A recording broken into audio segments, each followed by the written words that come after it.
దేశం దృష్టిని ఆకర్షించిన ఆంధ్రప్రదేశ్ అసెంబ్లీ ఎన్నికల్లో సంచలన తీర్పు వచ్చింది.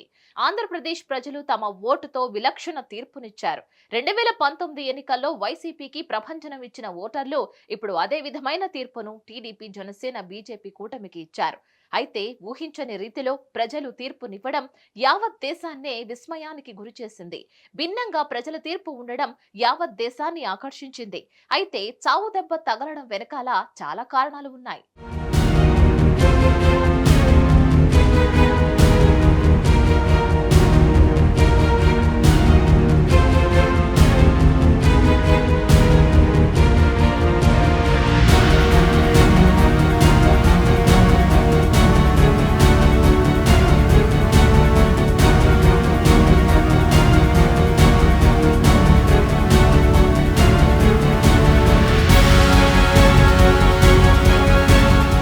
సాధారణంగా 5 ఏళ్ల ప్రభుత్వానికి ఈ స్థాయిలో ప్రజా వ్యతిరేకత ఉండడం ఎక్కడా చూడలేదు.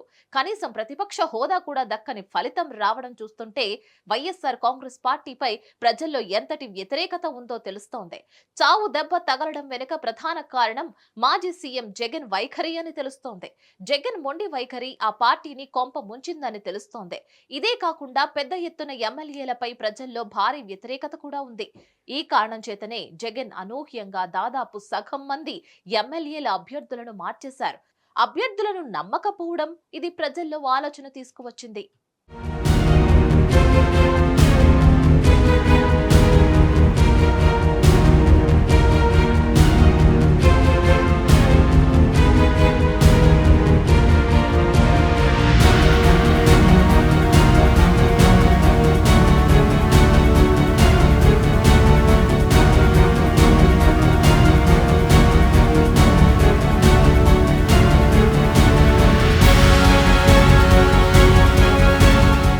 ప్రధానంగా దెబ్బతీసింది చెప్పాలంటే రాజధాని అంశం. దేశంలో ఎక్కడా లేని విధంగా 3 రాజధానుల ప్రతిపాదన వైసీపీని తీవ్ర దెబ్బతీసింది. అమరావతిని కాదని విశాఖపట్నానికి పరిపాలన మారుస్తానని చెప్పడం ఎవరికీ నచ్చలేదు. కర్నూలు, అమరావతి, విశాఖపట్నం 3 రాజధానులుగా నిర్మిస్తానని జగన్ మొండిగా ముందుకు వెళ్లారు. రాజధాని అంశం ఎన్నికల్లో తీవ్ర ప్రభావం చూపింది.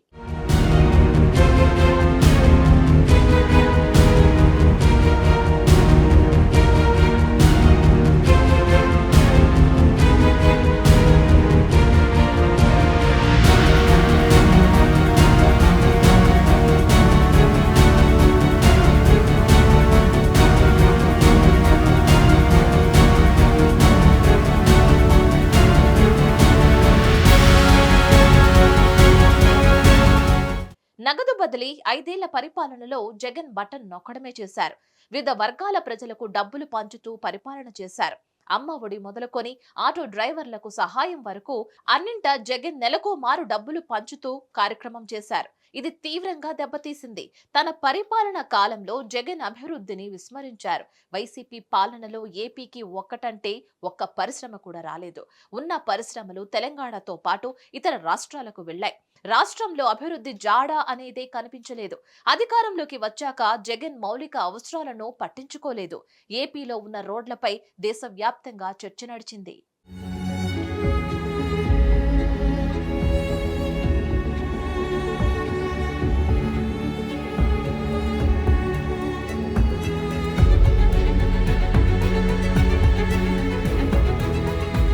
నవరత్నాల పేరిట అధికారంలోకి వైఎస్ జగన్ తన హామీలను నెరవేర్చడంలో విఫలమయ్యారు. ముఖ్యంగా యువతకు కల్పించాల్సిన ఉద్యోగాల విషయంలో భారీ మోసం చేశారు. జాబ్ క్యాలెండర్ ఇవ్వలేదు. మెగా డిఎస్సి పేరిట తక్కువ ఉద్యోగాలిచ్చి మోసం చేశారు.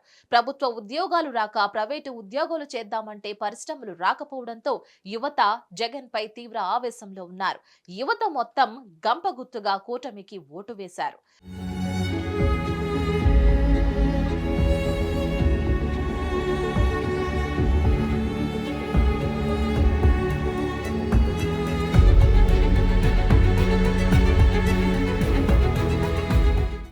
అధికారంలోకి వచ్చాక సీఎం జగన్ కక్ష సాధింపు రాజకీయాలు చేశారనే ఆరోపణలు తీవ్రంగా ఉన్నాయి. రాష్ట్ర వ్యాప్తంగా ఎక్కడికక్కడ టీడీపీ శ్రేణులను అణచివేశారు అనే తీవ్ర ఆరోపణలు కూడా ఉన్నాయి. అంతేకాకుండా చంద్రబాబు నాయుడును జైలుకు పంపడం అందరిలోనూ ఆలోచన రేకెత్తించింది. కక్ష సాధింపు రాజకీయాలను ప్రజలు సహించలేకపోయారు. గత ఎన్నికల్లో ప్రజలు ఇచ్చిన అధికారాన్ని జగన్ సద్వినియోగం చేసుకోలేదని విమర్శలు ఉన్నాయి. పరిపాలన అనుభవం లేకపోవడంతో పాలనలో తన మార్క్ చూపించలేకపోయారు. ప్రభుత్వం అంటే డబ్బులు పంచడమే అనే చందంగా మార్చేశారు.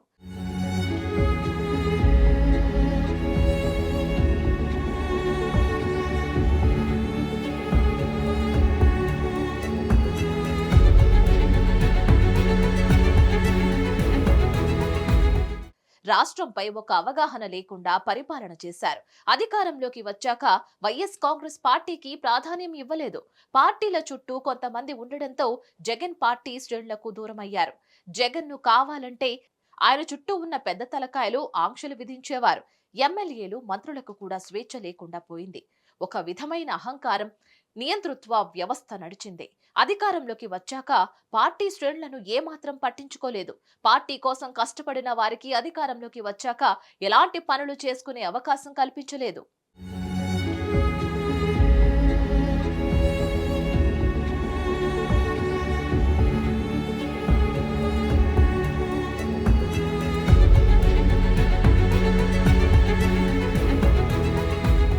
తెలుగుదేశం పార్టీ 2019 ఎన్నికల్లో ఘోరంగా ఓడిపోయిన సంగతి తెలిసిందే. 23 స్థానాలకే పరిమితమైంది. అనంతరం రాజకీయ పరిణామాల నేపథ్యంలో పలువురు ఎమ్మెల్యేలు టీడీపీకి గుడ్ బై చెప్పేసి వైసీపీ పంచన చేరిన సంగతి తెలిసిందే. అనంతరం జరిగిన స్థానిక సంస్థలు, మున్సిపల్ ఎలక్షన్స్ లో కనీసం పోటీ చేసేందుకు కూడా అభ్యర్థులు కరువైన పరిస్థితి నెలకొంది. అంతేకాదు రాజ్యసభలో కనీసం టీడీపీ ప్రాతినిధ్యం లేకుండా పోయింది. టీడీపీలో పునరుజ్జీవం నింపేందుకు చంద్రబాబు నాయుడు ఏ కార్యక్రమం చేపట్టినా తొక్కిసలాటలు జరగడం, ప్రజలు ప్రాణాలు కోల్పోవడం లాంటివి అవాంతరాలు ఎదురయ్యేవి. ఆ తర్వాత నారా లోకేష్ యువగళం పాదయాత్ర చేపట్టడంతో పార్టీకి మంచి మైలేజీ వచ్చింది.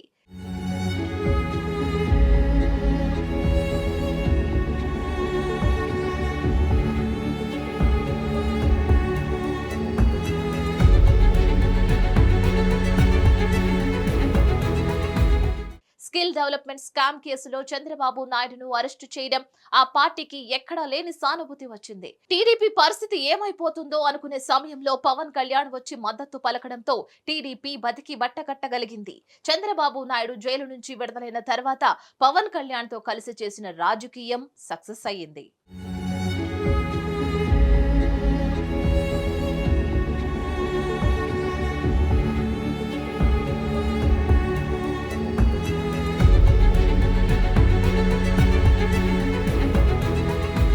ఒకవైపు బీజేపీని పొత్తుకు ఒప్పించి ఎలాంటి విభేదాలు లేకుండా టికెట్ల సర్దుబాటు సైతం చేసుకున్నారు. ఇవన్నీ ఒకెత్తైతే కూటమికి అనుకూలంగా ఓటర్లను మలుచుకోవడంలో ఈ పార్టీలన్నీ సక్సెస్ అయ్యాయి. దీంతో కూటమి విజయానికి బాటలు వేసినట్లయింది. ఇలా కూటమి గెలుపునకు ప్రధానంగా 5 కారణాలు ఉన్నాయి. 1. కూటమి ఏర్పాటు, చంద్రబాబు నాయుడు అరెస్ట్, యువగళం పాదయాత్ర, సూపర్ 6, ల్యాండ్ టైటిలింగ్ యాక్ట్ వంటి కార్యక్రమాలు కూటమిని ప్రతిపక్షం నుంచి అధికార పీట ఎక్కించేలా చేశాయి.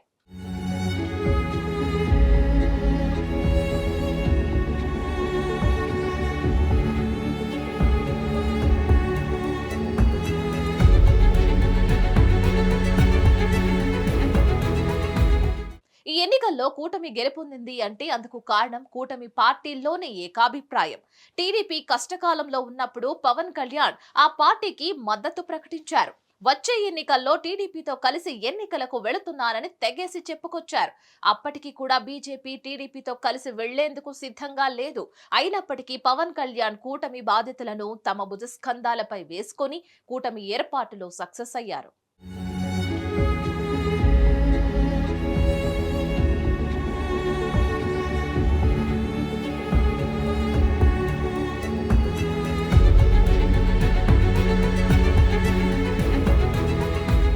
ఇలా నేడు చంద్రబాబు ముఖ్యమంత్రిగా ప్రమాణ స్వీకారం చేస్తున్నారు అన్న కూటమి అధికారంలోకి వచ్చిందని చెప్పుకుంటున్నా అందుకు నిదర్శనం కూటమి ఏర్పాటే కారణం అనేది నగ్న సత్యం.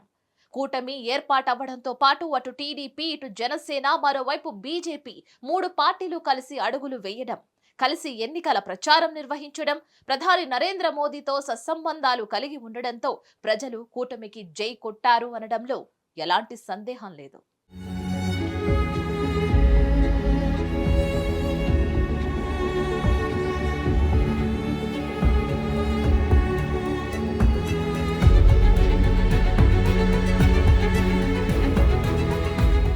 స్కిల్ డెవలప్మెంట్ కార్పొరేషన్ లో కుంభకోణం జరిగిందని వైసీపీ ఆరోపించింది. ఈ క్రమంలో కేసు నమోదు చేసిన సిఐడి విచారణ చేపట్టింది. చివరకు చంద్రబాబు నాయుడును కోర్టులో హాజరుపరచగా రిమాండ్ విధించిన సంగతి తెలిసిందే. ఈ సమయంలో టీడీపీ అనేక కార్యక్రమాలతో ప్రజల్లోకి వెళ్లింది. నిజం గెలవాలి అంటూ నారా భువనేశ్వరి సైతం రోడ్డుకెక్కిన పరిస్థితి. ఈ కాలంలో 15 ఏళ్లు సీఎంగా చంద్రబాబు నాయుడు ఏం చేశారో అనేది బయటపడింది. ప్రతి ఒక్కరూ చంద్రబాబు అనుభవాన్ని, సైబరాబాద్ నిర్మాణం, ఐటీ డెవలప్మెంట్ అభివృద్ధికి చంద్రబాబు నాయుడే కారణము అనే వాస్తవాలు ప్రజలకు స్పష్టంగా కనిపించాయి. దీంతో యువత బ్రింగ్ బాబు బ్యాక్ అంటూ టీడీపీకి ఆకర్షితులు అయ్యారు. ఇది కూటమి గెలుపులో ఒక మేజర్ ఇన్సిడెంట్ గా చెప్పుకోవచ్చు.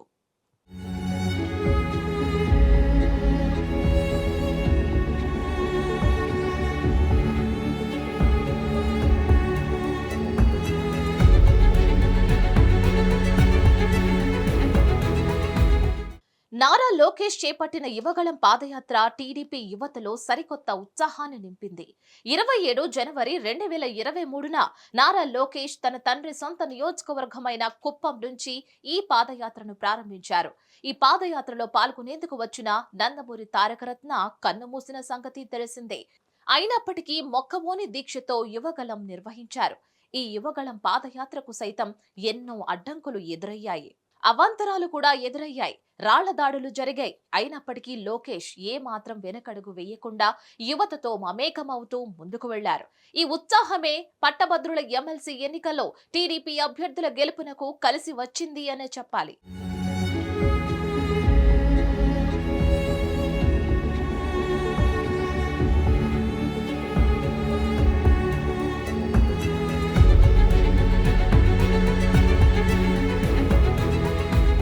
ఇకపోతే సూపర్ 6 స్కీమ్లు కూటమికి బాగా కలిసి వచ్చాయి. ప్రతి టీడీపీ కార్యకర్త, జనసేన కార్యకర్తలు ఈ సూపర్ 6 హామీలను ప్రజల్లోకి తీసుకువెళ్లడంలో సక్సెస్ అయ్యారు. ముఖ్యంగా మహిళలు కూటమికి అట్రాక్ట్ అయ్యారు. బాబు షూరిటీ, భవిష్యత్తు గ్యారంటీ పేరుతో 6 హామీలు ప్రజలను ఎంతగానో ఆకర్షించాయి. ముఖ్యంగా మహిళలను ఆకట్టుకున్నాయి. తెలుగుదేశం పార్టీకి అతిపెద్ద అస్త్రం ల్యాండ్ టైటిలింగ్ యాక్ట్. ఈ అస్త్రాన్ని కూడా ఎవరూ ఇవ్వలేదు. సాక్షాత్తు అధికార వైఎస్ఆర్ కాంగ్రెస్ పార్టీ పట్టుకు వెళ్లి చంద్రబాబు చేతుల్లో పెట్టినట్లు పెట్టింది. ఈ ల్యాండ్ టైటిలింగ్ యాక్ట్ అమలు జరిగితే మీ భూములకు సంబంధించి పత్రాలు జిరాక్స్ మాత్రమే ఉంటాయని, ఒరిజినల్స్ మాత్రం జగన్ వద్ద ఉంటాయని ప్రజల్లోకి తీసుకువెళ్లారు.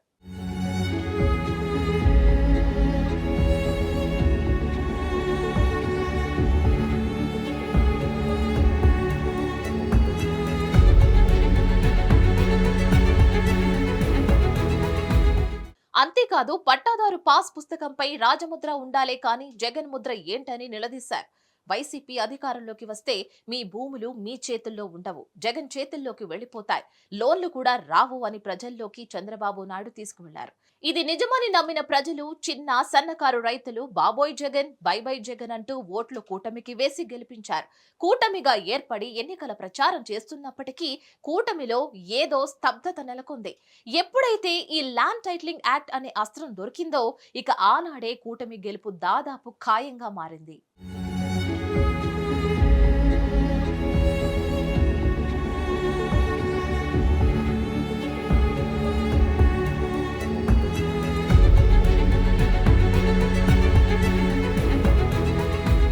పవన్ కళ్యాణ్ అనూహ్యంగా జనసేన పార్టీని స్థాపించాడు. అయితే 2014లో నవ్యాంధ్రప్రదేశ్ లో జరిగిన ఎన్నికల్లో పోటీ చేయకుండా ఎన్డీఏ కూటమికి బేషరతుగా తన మద్దతు ప్రకటించాడు. ప్రభుత్వం పనితీరు నచ్చకపోతే నేను ప్రశ్నిస్తా అన్న జనసేనాని అప్పటి నుంచి అధికారంలో ఉన్న పార్టీ ఏదైనా తనకు అన్యాయం అన్న విషయంపై, ప్రభుత్వంలో జరిగే అవకతవకలపై తన గళం వినిపిస్తూనే ఉన్నాడు. 2019లో జరిగిన ఎన్నికల్లో ఒంటరిగా పోటీకి వెళ్లిన పవన్ కళ్యాణ్ ఘోర పరాజయాన్ని పొందాడు. తాను పోటీ చేసిన విశాఖ, భీమవరం నుంచి మాత్రమే కాదు, ఒక రాజోలు నియోజకవర్గం ఎమ్మెల్యే రాపాక మినహా మిగిలిన జనసేన అభ్యర్థులు కూడా ఓటమి పాలయ్యారు. అప్పుడు సర్వత్రా విమర్శలను ఎదుర్కొన్నాడు. ఎంతగా అంటే ప్రజారాజ్యం బాటలో జనసేన కూడా క్లోజ్ అనే దిశగా సాగేవి ఆ విమర్శలు. ఎవరు ఏమన్నా, ఎంతగా విమర్శించినా వ్యక్తిగత జీవితం మీద మాత్రమే కాదు, తన ఫ్యామిలీని పాలిటిక్స్ లోకి లాగి దారుణంగా మాట్లాడినా పవన్ సహనంతో ఉన్నాడు.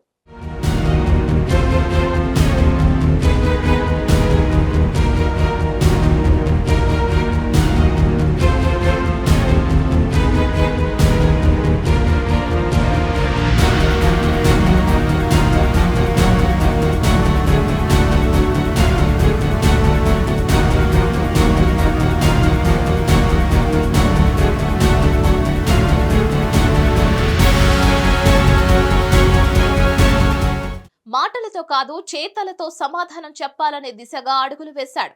వైసీపీ ప్రభుత్వం, జగన్మోహన్ రెడ్డి ప్రభుత్వం తీరుపై సునిశిత విమర్శలు చేస్తూ ప్రజలకు వచ్చిన కష్టాల్లో తానున్నాను అంటూ భరోసాగా నిలిచాడు.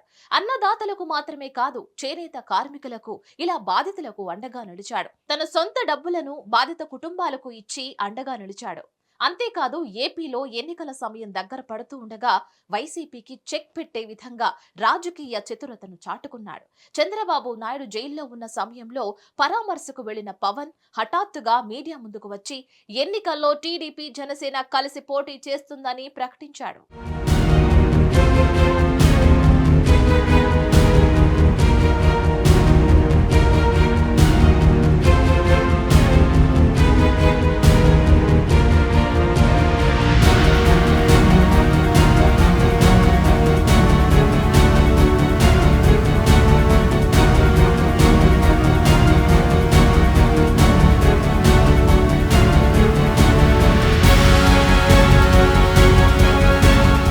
అంతేకాదు, ఏపీ ప్రజల ప్రయోజనం కోసం తనని తాను తగ్గించుకొని మరీ తక్కువ సీట్లతోనే పోటీకి వెళ్లడమే కాదు, బీజేపీని కూడా కూటమితో కలిసి నడిచేలా చేయడంలో పవన్ పాత్ర గురించి ఎంత చెప్పినా తక్కువే.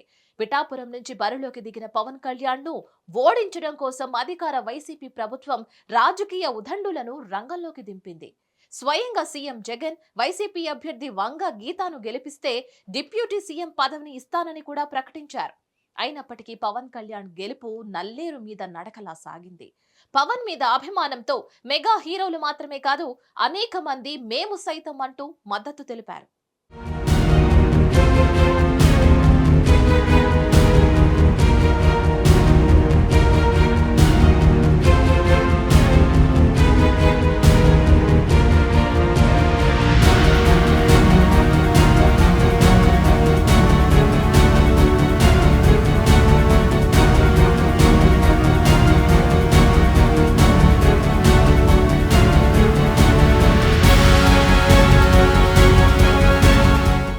మరిన్ని అప్డేట్స్ కోసం please like, share and subscribe to hit TV.